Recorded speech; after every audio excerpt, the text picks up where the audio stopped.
Hello there, hockey enthusiasts, and welcome back to Score. Things are icy hot, and we are all horned up and going deep into Hunter, the third episode of Heated Rivalry. This week is all about the sunshine that is Kip Grady and the clandestine life of Major League Hockey veteran Scott Hunter. We're talking about that immediate chemistry, the heartbreak of staying hidden, and why Kip's supernova dad is the supportive parent we all need to see. Grab your favorite smoothie and let's get deep into it. Let's get deep, baby. Let's get deep.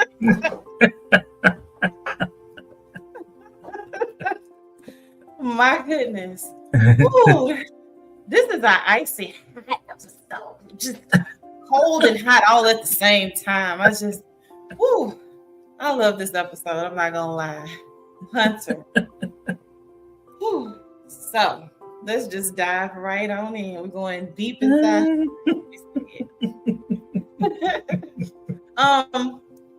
So we kind of start the episode and we get into something that lots of athletes do, superstitions, right? We know that Scott has this superstition. He likes to repeat things, before a major game. So do we think he's actually that superstitious about a blueberry smoothie, or was this just a high stakes excuse to keep seeing Kip? I think it was both. Just to keep it a buck. I think it was both. I think it was a bonus that he could see Kip. But definitely superstition rules the day when it comes to sports teams. Look, I thought it was just cute because I clocked it nearly immediately. I'm like, oh, you're flirting. Oh, you're flirting. And I thought it was just so cute. I enjoyed watching them play out. But you know what? I'm going to say this. At the beginning, like when I'm watching just that episode, I had absolutely no idea that Scott Hunter was in the closet. Not to say that I thought he was gay, just the way in which he was acting and interacting. You would have, I would have just assumed that he was out. Yeah, and then he just genuinely seemed like a nice guy. Yeah. I fell in love with him. Just him and Kip. Just, oh my God. Okay. Yeah. Speaking of the repeated superstitious behavior, the extra banana innuendo.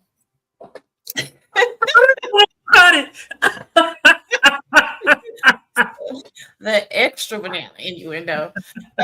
So given how much the show leaned into the smoothie shop banter, do you think the extra banana was a purposeful flirtatious test from Kip, or was Scott just reading into a wild smoothie choice? I think he was reading into it. And the reason I say that is because, I read the book. I always read the book. I read the book and it glossed over Kip. Like Kip had it was just like, huh, what? And then he caught on, but when you're thinking about sex all the time. And who does that, right? Okay, since we're going deep. We just gonna slide on. Hey, yes, slide into talking about bananas and going deep inside of Hunter. Yes.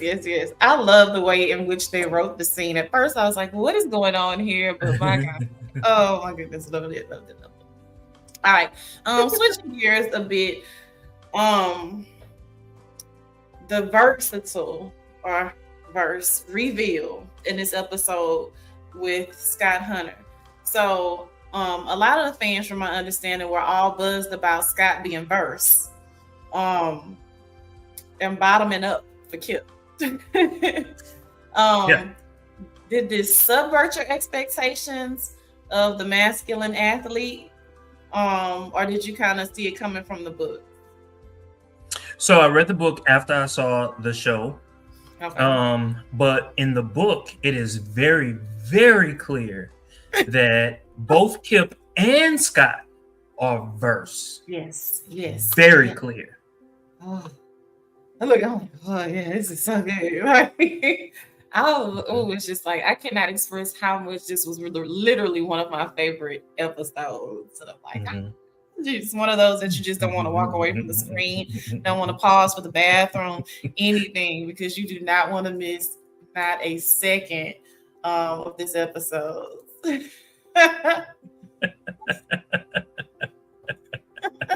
Books, girls, and purrs. Nice to have you with us again. She says, I'd say or to his bananas every time. Never miss a beat. Never. So switching gears just a bit, to kind of see where you are with the Kip and Hunter versus the Ilya and Rosanov thing. So intimacy versus smut. So Scott and Kip scenes seem a little bit more sweet and emotionally open, right? Compared to Shane and Ilya. Which do you find more attractive? The high octane rivalry and the tension all around that, or the love cocoon and domesticity of the episode? So, they're just that high stakes, back and forth on the ice, or this like falling down the rabbit hole, falling in love and being sweet and kind of cuddly, just really shivery. I'm reacting to you saying falling down the rabbit hole. Yeah, baby. Okay, so there are two sides to me. It's my favorite word, dichotomy. It's the dichotomy of the show where with Ilya and Shane, it's get it, fight. And then I'm telling you that I love you without saying that I love you because I want you to stay the night with me. And I love the voice change. I love it. And I'm just gonna say this. People say that I'm intense all the time, and it's okay. Why don't you just stay here?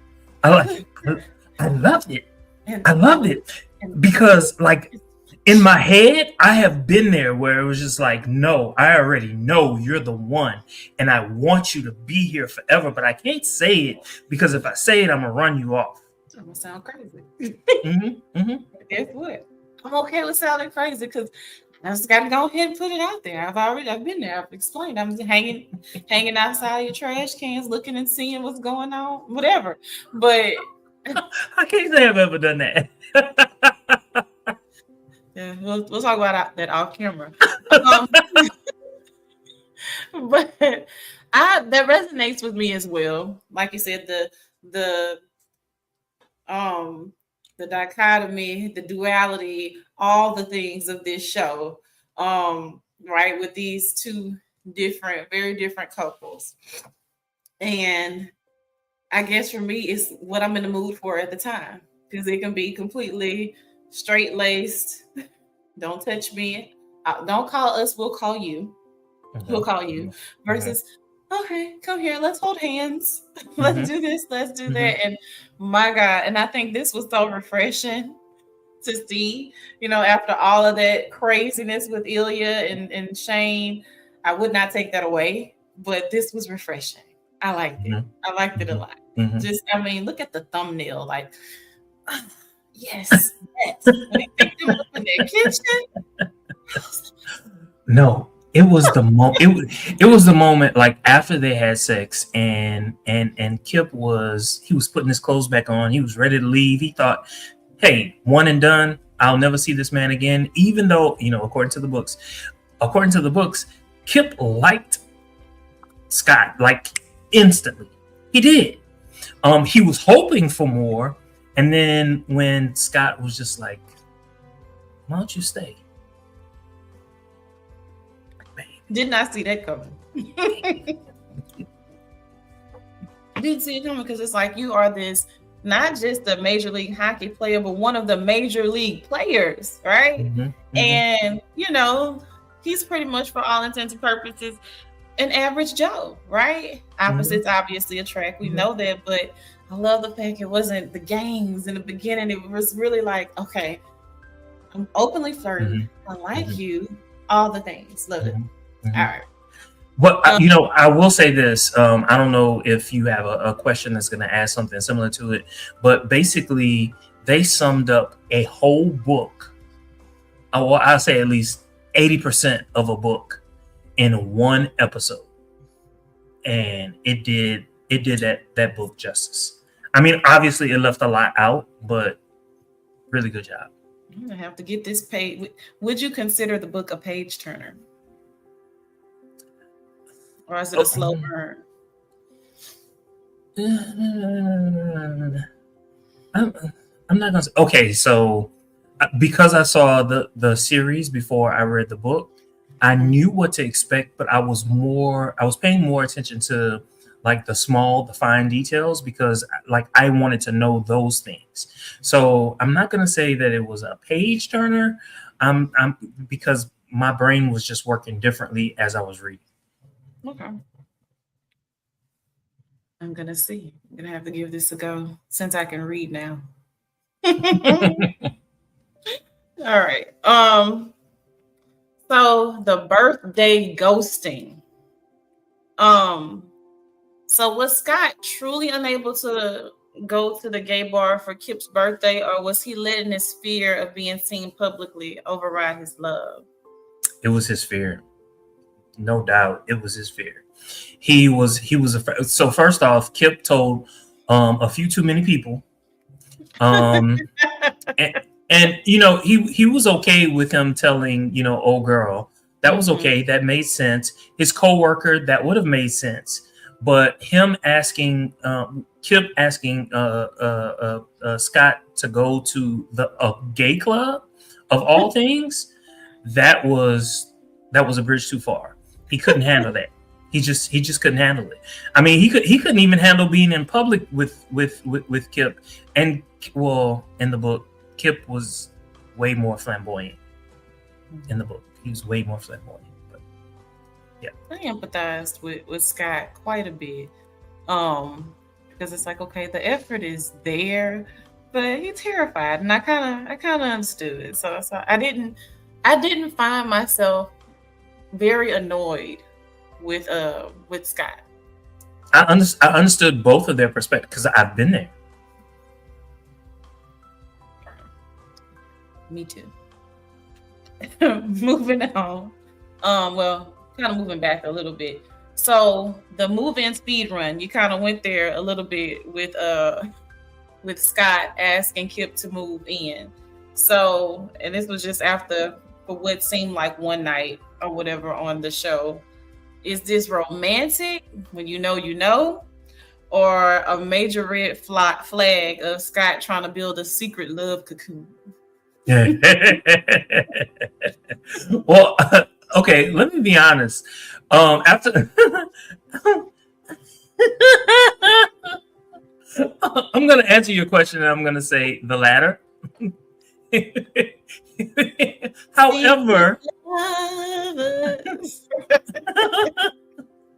However, I mean, I've like I said before, there have been times where it was just like, I know. And this is just what I want to do, and I need to do it. And eventually, these things. Well, one time, I just put it out there, and he said yes.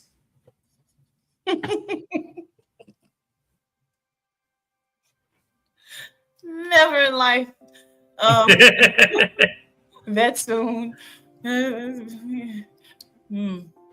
But the one that got me. Yeah. No, I thought number one, I thought it was very brave of him.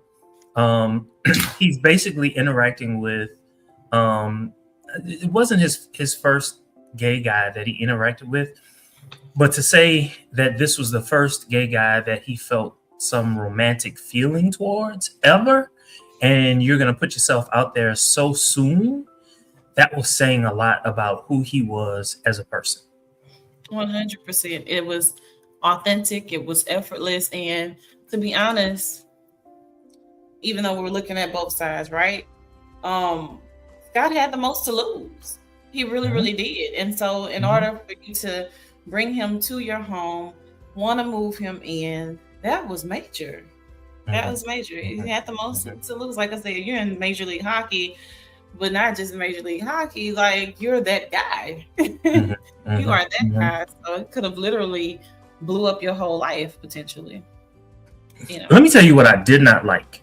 I didn't like it in the TV show, and I didn't like it in the books. These people don't know how to explain situations. People be upset and mad when you tell them information, but you're not telling them everything, right? And because you're not telling them everything, everybody in your life, they're gonna be mad for you. But you're not giving them all the details that they need in order to make an informed decision. So on one hand, I did not like his friend, Kip's friend. I don't know her name. The pretty girl with the long hair. I didn't like what she said, but I understood what she said. Was it that gala? Yes.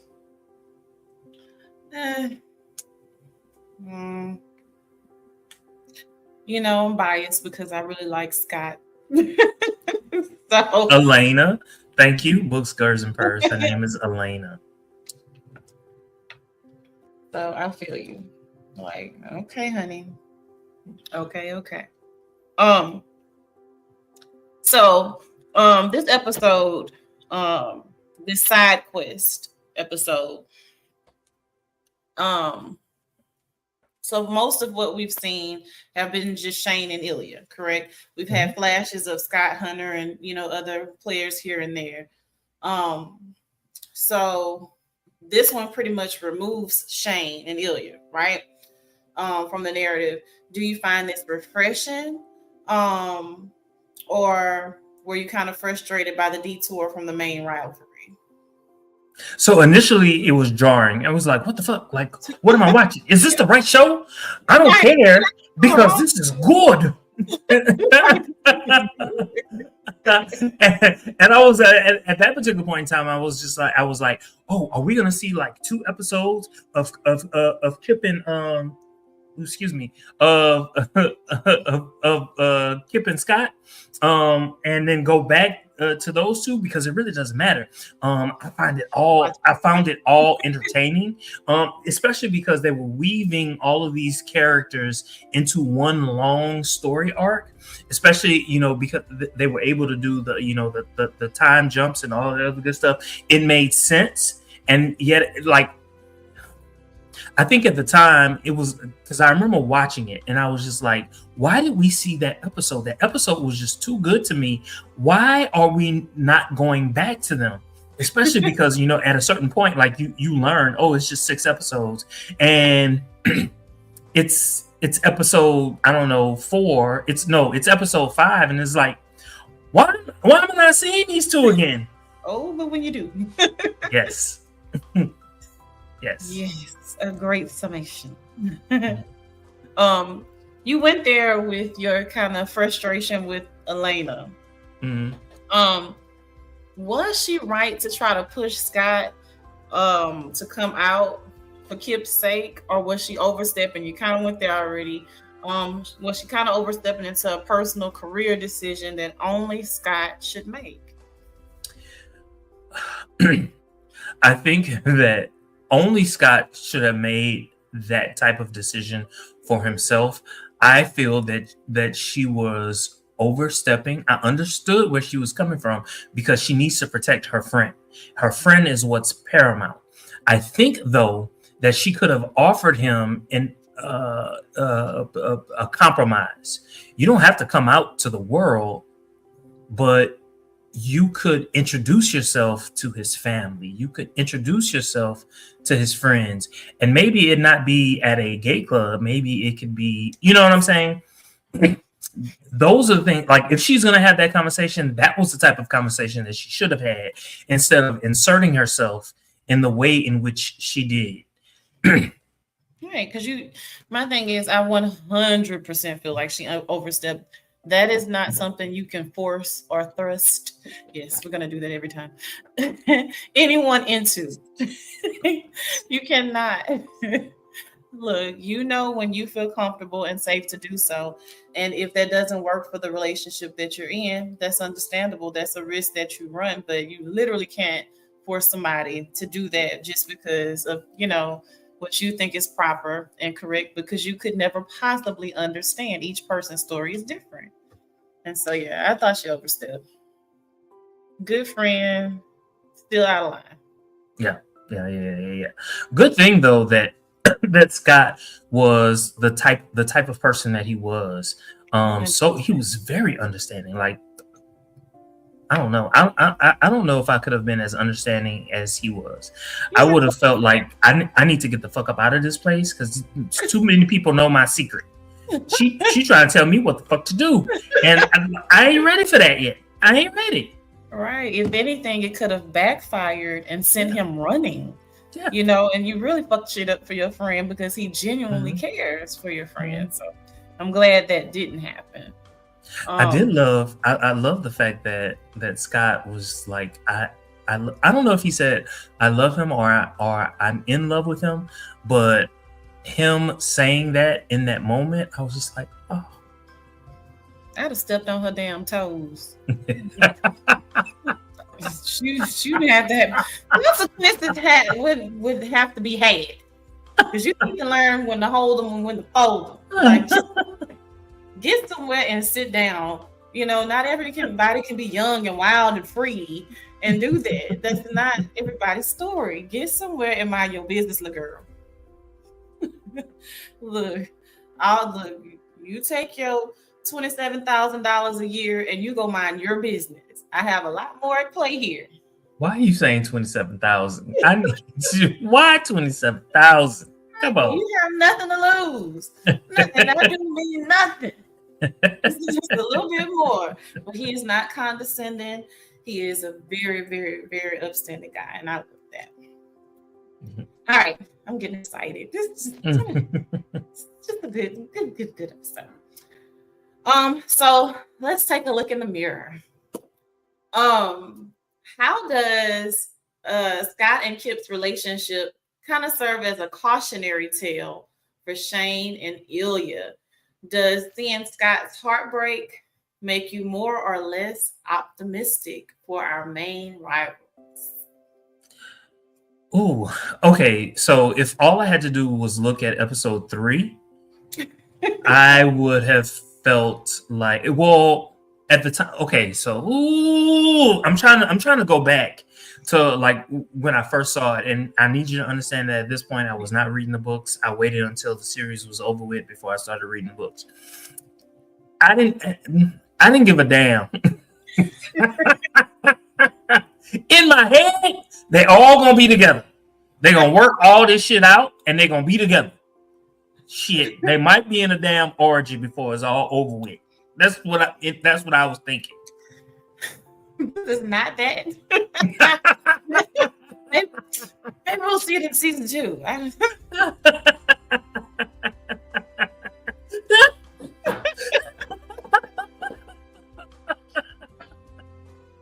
Just in case y'all haven't written that in there.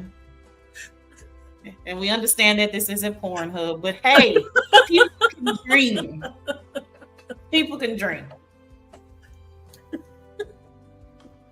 My goodness. And I was doing a lot of dreaming around that time. Not eternal emissions. Okay? Real icy hot. My goodness. Whew. All right. Going back to the gala scene. So, how do you feel the show did with handling, with Kip being a cater waiter, so to speak, and Scott is a guest. How did they kind of handle the power dynamic and the tension? They being the writers of the show. How did they handle that? I guess unequal power distribution in this particular episode, and them kind of secretly flirting in a room full of hockey elite. Okay, so all right, so I'm gonna answer it like this. It was instantly evaporated. For instance, when old girl started talking about, oh puppy, we have all these models and they don't know how to serve. I don't know exactly what she said, but she definitely said, oh puppy. And at that particular point in time, I would have cussed that bitch out and I would have lost my job right then and there because I ain't no damn puppy. How about that? Beat down. Okay. But Scott quickly said, I don't remember exactly what he said, but he was just like, it's no harm, no foul, basically, is what he said. And then he continued to have a conversation with him, which then at that particular point in time, it's very clear that he really don't give a damn. I mean, let's be honest. He saw him serving a smoothie. So what Kip made absolutely no difference to Scott. Okay, so he could care less, right? And so at that particular point in time, understanding the person that Scott is, it's really the onus is on Kip to look beyond his current station in life and look at the person. And if that's what that particular person is giving you, just go with it, baby. Come on, just go with it, baby. I love the fact that they did not write him as your typical closeted douchebag that behind closed doors, I'm beating them cakes out the frame. But when we get in public, I become ultra macho and unnecessarily mean. And so I'm glad that, because we've seen those. We know those. We know those like that. And so I'm glad they didn't write him that way.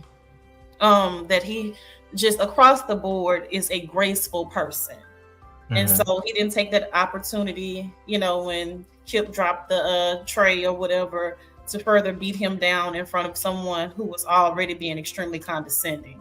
Mm-hmm. So I was like, oh yes, chef's kiss. Thank you for not writing him as your typical douchebag. I was so happy about that. Mm-hmm. All right. Moving just a little bit further, the banana socks. The banana socks. So seeing Scott put those banana socks on under his game socks at the Olympics, is this a sign that he's holding on to hope, or is this a tragic symbol of him still trying to hide who he is? Oh, Jesus. I never thought of it that way, ever. I was just very surface, like he's holding on to hope. But you saying, oh, he's hiding who he is. Oh, my goodness. Ooh, I would say both. I would say both. I'm straddling the fence, baby. I'm taking it both ways. From time to time. Sometimes we got to straddle. Sometimes you got to take it both ways. We love the ins and outs, the ups and the downs.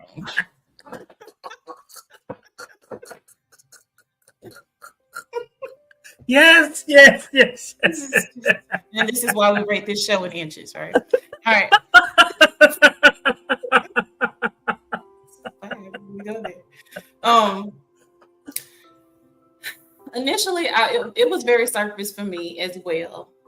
And when I came across the actual question, I was like, you know what? Yeah, I think it might be a little bit of both. But it was still more endearing to me than anything.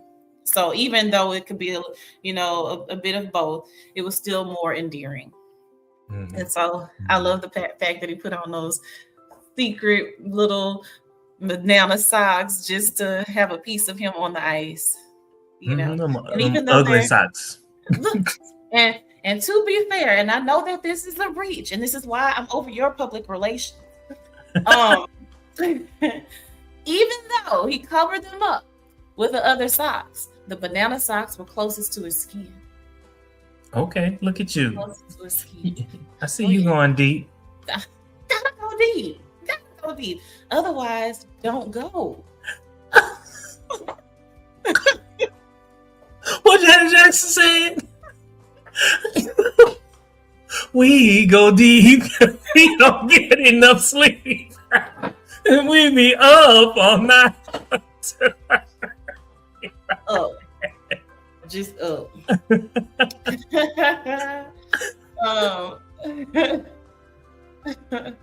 um, so they go from a transition of like this domestic bliss to the art gallery door slam. Hold up. So Books, Girls, and Purrs said even the gift, the suit for Kip, was in the closet. Now, subliminals, the subliminals. Yes. And so, like when Kip read the message, and his face just went like sour. I was like, why is he going like that's a gift? And then it clicked for me. I was like, damn. Not even the suit was in the closet. Mm-hmm. Look, I didn't even think about it, but that's just about appropriate. Well written and well placed. Thank you for that, Books, Girls, and Purrs. My goodness. We need you on the show. We need you to come and visit with us and get out of the comments and get in front of this screen. Yes. So I don't have any more questions, so to speak, but I am gonna toss this one out there. Do you have an overall favorite scene or favorite moment from episode 3? My favorite would have to be in the middle of the night when Kip is getting dressed. Scott wakes up, realizes what Kip is doing, and asks him to stay. And Kip is relieved. And he says, of course. Oh, you are just a lovesick something. Just, oh my God. Oh, dang. What I did not address was, and it's not a deal breaker, but the father, Kip's father and his relationship with him. Mm-hmm. Was that not the most beautiful relationship? That, like, man, it must be nice to be loved that way. It's the type of relationship I you always hope for. Like, you want to have a relationship like that with a parent. His dad was so loving, so kind, always validated him in all the right ways, always told him how he felt about him. And I thought it was funny how it was very clear that the dad was trying to get Kip to say it back. Get used to saying it. You know what I'm saying? If you can say it to me, you can say it to somebody else. Say it. Say you love me. And then when he finally told, okay, Dad, I love you. It was like even his own walls opened, if you will, which allowed what's his name? Scott. Come in. Yeah. I'm gonna stop one day. One day I'm gonna grow up. Today is not that day. Yeah, for me it's just pretty much smutty. My favorite was literally when he picked him up in that kitchen. He was just give me more of that. I really and that's that scene that you see right here. I like it. I was just like, oh, I love that. Man, it had to be fun to record this. Oh my goodness. So just give me just a few seconds in the locker room. This had to be a really fun show to record. I don't know. When most of the people on that show, not all, but most of the people on that show are openly gay. Well, I guess I don't know. I would just be too afraid that somebody would see. That's what I'd be thinking. I'm gonna be honest. I'd be into it. I'd be totally into it. So anyway, Jermaine, episode 3, Heated Rivalry, Hunter. How many inches are we giving it? From don't ever call me to 10. Oh, I'm definitely calling again. I'm calling a lot of times. I'm calling repeatedly. You might have to block me.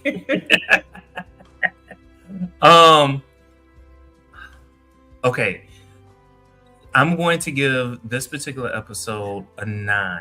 When I first saw it, it would have been a 10. When I first saw it, it would have been a 10. But I'm going to give it a 9. Because some of the episodes that we will see later, they deserve the 10 for me. Mm-hmm.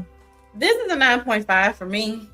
And the very exact same thing that you just said, there's another episode in particular that is just a 10 across the board for me.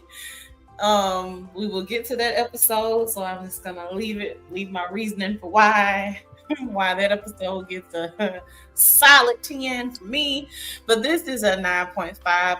I love the family dynamics, the friend kind of drama, the not this perfect linear thing, but you know, some little hiccups in the road, but also still being handled with care, even though it was imperfect. It was believable.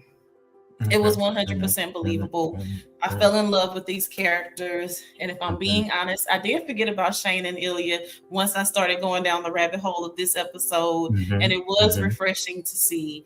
And so, yes, of course, when they got back to the Ilya and Shane drama, I was still here for it. But this was a great move. Again, shout out to the writers. Did not bore me one bit. Every single centimeter, inch of this. I'm going to say this though. For those of you all who read the books, episode 3 named dropped some people who are important to the series that follows. The most prominent one was Kyle. Kyle was the most prominent person that we might see in this particular show. Do you remember who Kyle is? Kyle is the bartender. At this particular point in time, Kyle has a major crush on Kip. Everyone knows it except Kip. Oh, yes. Now look, as you're saying it, like now I can remember Kyle. Okay. Did not know that. Right. Any other closing thoughts about this episode?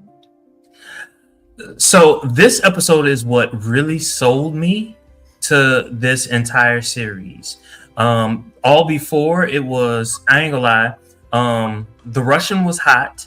I liked at that, yeah, I didn't know his name. He was just the Russian. It wasn't Ilya, it was the Russian.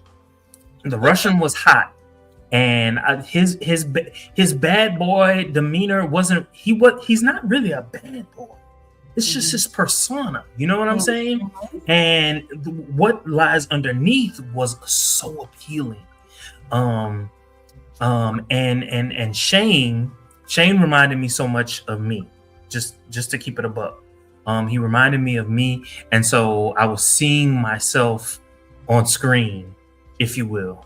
And so like those two characters, like I wanted more, but when I saw this particular episode, I was like, I've got to keep watching this. This is it. When does Thursday get here? I can't wait.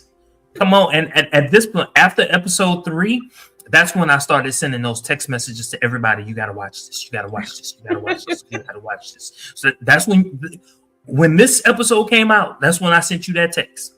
You got to watch this. Look, so listen, they have this show out. And if you remove the hockey and the Major League Hockey, this is my memoir. Okay? Gotta watch. And don't mind some of the hues that you see in the show. Other than that, this is my memoir. 100%. So Books, Girls, and Purrs says, do you think when Ilya talks shit to Hunter, he's actually flirting with him? I know the answer to that, but I'm gonna Ilya. 100%. This is hardcore flirting. Just to kind of keep that that competition going. You know how sometimes if something's too easy and too simple, it's boring. And so because they're natural competitors and rivals, obviously, you have the fun and the little hidden secret of, okay, we're fighting each other, but at the same time, like, we are going to wear each other out after this. And so he is definitely flirting from the beginning. Oh, yes. Oh, you know what? Something else that I wanted to talk about. Oh, by the way, I completely agree with your assessment, Ilya. But there was something else. Do you remember that point when what's his name? Scott was losing. He lost first to Ilya, then he lost to Shane, and then he was huffing, and he was just like, "You're starting to sound just like him." Do you remember that? So he was talking to Shane. Shane, yes. He was like, "You're starting to sound just like him." Like, did he kind of know that something may be going on between the two of them? I want to know your, like, what do you do you think he knew? I think he knew. I think he knew, because even down to, I love how they kind of ran it back from the Scott Hunter perspective, like the little coffee scene, and you know, one of the players being like, "Hey, Rosenoff is, you know, really brave for XYZ." I noticed that Scott mostly got quiet around a lot of those times. And so I really think he sniffed it out. I think he knew. And then he could sense the uncomfortability in Shane. So if you notice, he's never really pressed in the issue. Like, he'll kind of, you know, a conversation will be had, but then Scott will just kind of pull back and get quiet. So I think he knew. And I wonder if Scott and Ilya ever had a little scrimmage off the ice. So that's where you're going with it, huh? Yes. Oh, 100%. Oh. I don't know if I should tell you a thing. Listen, the community is small. You say, so somebody gonna tell you? Well, I just mean inside of this Major League Hockey. Books, Girls, and Purrs says, "Oh, I hope they scrimmaged. I hope they scrimmaged real hard. Okay, I hope they scrimmaged. Okay, just fancy and raunchy all at the same time. I hope it was disgusting. My goodness. Oh, where's the footage? But where's Tim Z when you need him? Come on, like, oh, that would be so hard. Oh my goodness. But at any rate, I really I think they had a little something, but you know, they're all closeted. You know, up at this point in hockey, no one has up to this point, you know, come out or whatever. And so, you know your people. You know your people, and the circle is the circle is small. Okay. And so I would not be surprised. I would not be surprised. I think they scrimmaged. I'm gonna leave it at that. I'm not gonna say a word. I'm gonna leave it at that. All right. I enjoyed this thoroughly. All right. Well, we will see you all next time for the next installment, episode 4 of Heated Rivalry. Same time, same channel on Score.